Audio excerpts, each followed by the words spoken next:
এখানে তো সবাই ভিডিও করছে, আমার ভিডিও আপনাদের কাছে থাকবে। আমি আপনাদের এই ভিডিওর সামনে কিন্তু 5টা প্রশ্নের উত্তর এখান থেকে দিয়ে যাচ্ছি।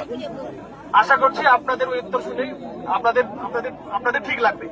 একটা হচ্ছে, উনি যেটা আমাকে বলেছেন যে সেম পরিবারের বাবার নাম আছে, ছেলের নাম কেটে গেছে, ছেলের নাম আছে, বাবার নাম কেটে গেছে, বাবার নাম আছে, মায়ের নাম কেটে গেছে, মায়ের নাম আছে, বেটি আছে, ওর নাম কেটে গেছে, এরকম সমস্যা হয়েছে। এখন আমি যদি দেখি এটাকে, বা যে কেউ লোক যদি বলে, এটা কিন্তু হওয়ার কথা না। যদি বাবা ভোটার আছে তাহলে বেটা ভোটার থাকবে, বেটা ভোটার আছে মানে বাপ ভোটার ছিল। এখন যদি কারো এরকম যাদের এরকম সমস্যা হয়েছে, অ্যাডজুডিকেশনে বাদ গেছে, হতে পারে কোন একটা কাগজ প্রয়োজন ছিল, ওই কাগজটা হয়তো আপনারা দেননি, দিয়েছিলেন কিন্তু ওটা ঠিক করে দেখতে পারেননি, সেই কাগজটা হয়তো সাফিসিয়েন্ট ছিল না, যে কোনো প্রবলেম হতে পারে, তার জন্য এই সমস্যাটা আজকে হয়েছে। আমি এক একটা করে প্রশ্নের উত্তর দেবো, সব প্রশ্নের উত্তর শুনবেন কিন্তু মাঝখানে কেউ বলবেন না। এখন এটার সলিউশন কি আছে? এটার সলিউশন সবচেয়ে ভালো স্ট্রং পয়েন্ট যেটা হচ্ছে যে পরিবারের কেউ না কেউ ভোটার লিস্টে রয়েছে, এটা খুব ভালো জিনিস। এখন বাকি যারা আছেন, যাদের নাম বাদ দিয়েছেন, তাদের কাছে দুটো অপশন আছে। একটা অপশন হচ্ছে নতুন করে ফর্ম ছেড়ে দিব আমরা বিএলওকে, আমরা অনলাইনে অ্যাপ্লাই করবো, 6 নম্বর ফর্ম আমরা নতুন করে দেব, সেটা দিয়ে আপনার সমস্যার সমাধান হতে পারে। সেকেন্ড অপশন আছে, যেটা হচ্ছে ট্রাইব্যুনালে আমরা যেতে পারবো। আমাদের প্রত্যেকটা গ্রাম পঞ্চায়েতে একটা বিএসকে আছে, যেখানে বাংলা সহায়তা কেন্দ্র নেই, সেখানে গ্রাম পঞ্চায়েত আছে। গ্রাম পঞ্চায়েত সবাইকে কালকে আমরা মিটিং করে বলেছি যে প্রত্যেকটা গ্রাম পঞ্চায়েতে যে সেক্রেটারি আছে বা এক্সিকিউটিভ অ্যাসিস্ট্যান্ট আছে, তারা কিন্তু আপনাদের যে দাবিগুলো আছে সেটা যে ট্রাইব্যুনালে অনলাইনে অ্যাপ্লাই করতে হবে, সেটা আপনাদের হয়, ওরা আপনাদের জন্য অ্যাপ্লাই করে দেবে, যাতে আপনারা ট্রাইব্যুনালে টাইমলি আপনারা সাবমিট করতে পারেন। আজকে আমার এই ভাই আমাকে বলেছে যে 15 দিনের টাইম ছিল, 8 দিন অলরেডি পেরিয়ে গেছে, আমি কবে আবেদন করব? তার জন্য আমাদের যে সলিউশন আছে, আজকেই এখান থেকে বেরিয়ে আমরা একটা চিঠি লিখবো, উপরে জানাবো যে এদেরকে টাইম এক্সটেনশনের একটা ব্যাপার ভাবতে হবে।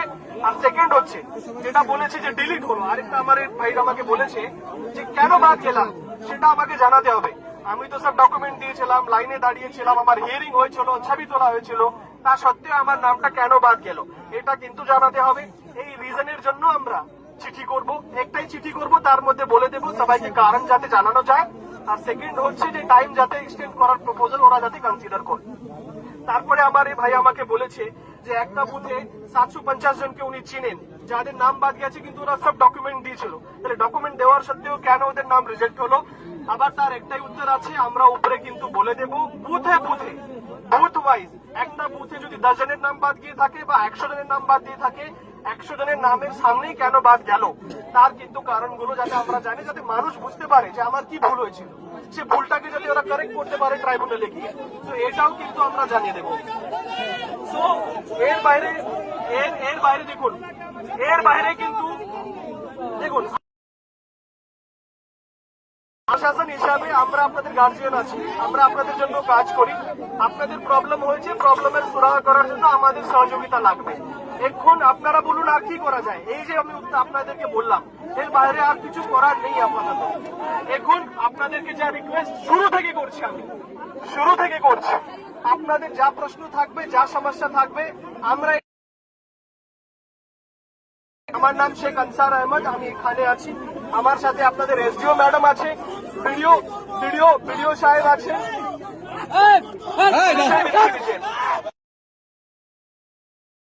আপনাদেরকে যেটা করতে হবে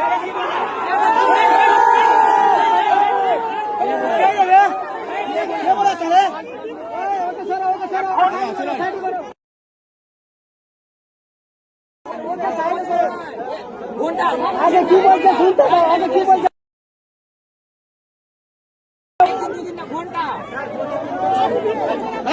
ভিডিও সাহেব তাহলে কিন্তু এর সলিউশন করা খুব মুশকিল। আমি আপনাদেরকে বারবার বলেছি যে আমার সঙ্গে 5 জন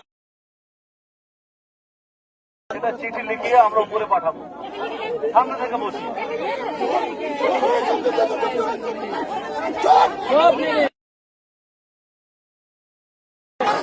আজকে কেন ভোট কাটলো? আজকে ভোট হবে, ভোট হবে না,